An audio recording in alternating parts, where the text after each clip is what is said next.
আজি ধুবুৰী জিলাৰ বৰকাণ্ডা খেলপথাৰত অনুষ্ঠিত হোৱা ৰাইজৰ দলৰ বিশাল গণসমাৱেশত উপস্থিত থকা সকলো ৰাইজে সংকল্প লওঁ, শপত খাওঁ, কচম খাওঁ যে 2026 চনৰ বিধানসভা নিৰ্বাচনত হিন্দু সাম্প্ৰদায়িক দল বিজেপি আৰু মুছলমান সাম্প্ৰদায়িক দল AIDF-ক আমি ব্ৰহ্মপুত্ৰত দলিয়াই পেলাম।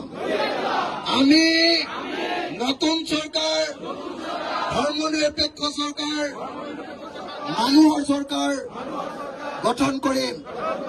আমি আগন্তুক পঞ্চায়ত নিৰ্বাচনত ৰাইজৰ দলৰ প্ৰাৰ্থীসকলক গেছ চিলিণ্ডাৰ চিনত ভোট দি জয়যুক্ত কৰিম।